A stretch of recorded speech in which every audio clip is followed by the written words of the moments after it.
En esta sección continuaremos hablando acerca de la humildad en el liderazgo. El liderazgo no solamente es una posición importante dentro de un grupo de personas. En el reino de Dios podríamos hacernos la pregunta: ¿quién es el más importante o quién debe ser exaltado? ¿Cuál es el fin primordial de todo liderazgo? Para esto es necesario comprender que el liderazgo no se gana por antigüedad, no se compra con dinero, no se hereda por los lazos familiares. No necesariamente le toca a quienes tienen éxito en los negocios o las finanzas, es decir, aquellas personas que son dadas para hablar en público. No se concede por la inteligencia o el talento de una persona. Los requisitos indispensables es ser intachable, madurez espiritual, disposición de servir, humildad.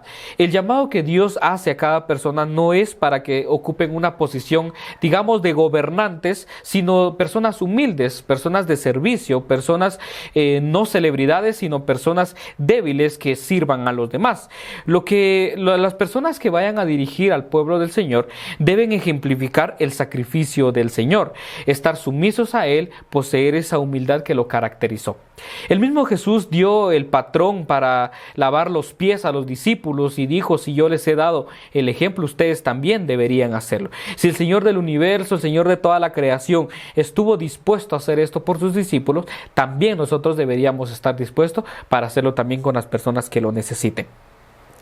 No hay ninguna fórmula secreta para llegar a ser humilde, pero es necesario sentirnos vulnerables, débiles, y esa fragilidad para poder someternos al propósito de Dios. Reconocer nuestra humildad es el primer paso para el liderazgo. En el segundo libro de Crónicas, capítulo 1, versículo 1 en adelante, encontramos a Salomón pidiendo sabiduría. Dice así, segundo libro de Crónicas, capítulo 1. Salomón, hijo de David, fue afirmado en su reino, y Jehová su Dios estaba con él, y lo engrandeció sobremanera. Y convocó Salomón a todo Israel, a jefes de millares y de centenas, a jueces y a todos los príncipes de todo Israel, jefes de familias. Y fue Salomón y con él y toda la asamblea al lugar alto que había en Gabaón, porque ahí estaba el tabernáculo de reunión de Dios, que Moisés, siervo de Jehová, había hecho en el desierto.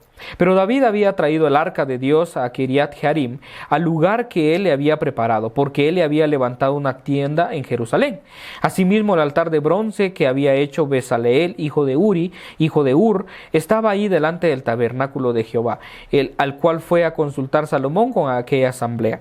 Subió pues Salomón allá delante de Jehová al altar de bronce que estaba en el tabernáculo de reunión, y ofreció sobre él 1000 holocaustos. Verso 7 continúa diciendo: y aquella noche apareció Dios a Salomón y le dijo: pídeme lo que quieras que yo te dé. Esta es una propuesta tentadora para Salomón, a lo cual él responde en el verso 8 y dice: y Salomón dijo a Dios: tú has tenido con David mi padre gran misericordia, y a mí me has puesto por rey en lugar suyo. Confírmese pues ahora, oh Jehová Dios, tu palabra dada a David mi padre, porque tú me has puesto por rey sobre un pueblo numeroso como el polvo de la tierra. Dame ahora sabiduría y ciencia. No pidió riqueza. Sabiduría se refiere prácticamente al hecho de saber manejar los asuntos, y ciencia se refiere a la inteligencia para presentarme delante de este pueblo, porque ¿quién podrá gobernar a este pueblo tan grande? Y Dios dijo a Salomón: por cuanto hubo esto en tu corazón, y no pediste riquezas, bienes o gloria, ni la vida de los que te quieren mal, ni pediste muchos días, sino que has pedido para ti sabiduría y ciencia para gobernar a mi pueblo, sobre el cual te he puesto por rey.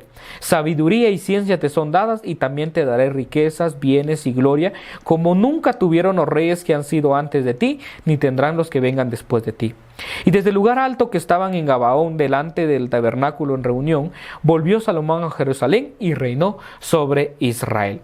El líder, en este sentido, debe tener un corazón de siervo, un corazón humilde para pedir sabiduría, ciencia, para manejar los asuntos eclesiásticos, no tanto para él mismo, sino para el bien de la comunidad. Ahora bien, algunos desafíos para la iglesia en base a la humildad, podríamos decir, que los discípulos de Jesús, podríamos hacer referencia a ello, cuando discutían de quién de ellos sería el más importante. Cuando Jesús se dio cuenta que estaban discutiendo acerca de quién tomaría el lugar de Jesús, curiosamente lo hacen en 2 ocasiones o más después de que Jesús anuncia su muerte. Al parecer todos estaban esperando quién ocuparía el lugar de Jesús, y cuando él se da cuenta de eso, llama a un niño cerca de él, y en la traducción lenguaje actual, Lucas capítulo 9, verso 46 al 48 dice: si alguno alguno acepta a un niño como este, me acepta a mí. Y si alguno me acepta a mí, acepta a Dios, que fue quien me envió. El más humilde de todos ustedes es la persona más importante. Aquí Jesús destacó la humildad como ser la persona más importante. Este es un buen ejemplo para desafiar, digamos, las concepciones modernas del liderazgo. El orgullo y la humildad son antónimos en el ministerio cristiano. El orgullo provoca divisiones, discusiones entre amigos, familias, entre miembros de la iglesia, entre hermanos, vecinos, etcétera, etcétera. Pero a Dios no le importa cuántos títulos uno tenga, qué tanto ha leído uno, qué estrategias tenga, cuán ingenioso, cuán creativo sea uno, o cuán importante sea uno como líder, sino la única forma de acercarse a Él es ser una persona humilde, una persona mansa también.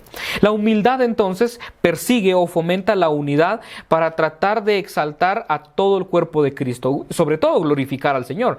La humildad trata de no compararse con los demás. La humildad purifica a la persona del egoísmo. La humildad exalta a Dios, reconoce quién es Dios, lo adora, expresa su fe, honra al Señor, ama al Señor y honra también a su prójimo. La humildad pertenece a aquellas personas que entienden que el camino hacia arriba es partir hacia abajo también. La humildad es una característica entonces de los verdaderos líderes en la actualidad. Jesús también dice en la Nueva Traducción Viviente, Mateo capítulo 20, verso 25 al 28, dice: ustedes saben que los gobernantes de este mundo tratan a un pueblo con prepotencia y los funcionarios hacen alardes de su autoridad frente a los súbditos. Pero entre ustedes será diferente, y el Señor marca un precedente contracultural para lo que sería su verdadero reino. El que quiera ser líder, dice, entre ustedes deberá ser sirviente, y el que quiera ser primero entre ustedes deberá convertirse en esclavo. Pues ni aun el Hijo del Hombre vino para que le sirvan, sino para servir a otros y para dar su vida en rescate de muchos. Esto demuestra, digamos, la manera de pensar en el correcto entendimiento del reino de Dios, la forma en que uno glorifica a Dios con su liderazgo. Y el ministerio cristiano se realiza con oración, con servicio, con humildad a Cristo Jesús. Y Pablo nos recuerda eso en Filipenses capítulo 2, versículo 3 y 4, en la Nueva Traducción Viviente dice: no sean egoístas, no traten de impresionar a nadie, sean humildes, es decir, considerando a los demás como mejores que ustedes. No se preocupen solo de sus propios intereses, sino también procuren los intereses de los demás. Hoy más que nunca, entonces, el líder debe reconocer que es un instrumento en las manos del Señor, nunca es un fin en sí mismo. También en otra parte, Pablo nos dice, Gálatas 6, versículos 9 y 10, no nos cansemos pues de hacer el bien, porque a su tiempo segaremos si no desmayamos. Así que según tengamos oportunidad, hagamos bien a todos, y mayormente a los de la familia de la fe. En Filipenses capítulo 4, versículo 10, Pablo se alegra porque los filipenses habían revivido el cuidado acerca de él. Pero él dice, porque les faltaba la oportunidad. Hoy muchas veces tenemos la oportunidad, pero hay falta de disposición. El liderazgo, entonces, más allá de basarse en técnicas, conferencias, talleres, libros, etcétera, se debe basar en Dios, en el modelo de nuestro Señor Jesucristo, la orientación del Espíritu Santo y las directrices de la palabra de Dios. El liderazgo, en esencia, diríamos, es servicio, y es el resultado de un corazón lleno de amor por el Señor y de humildad.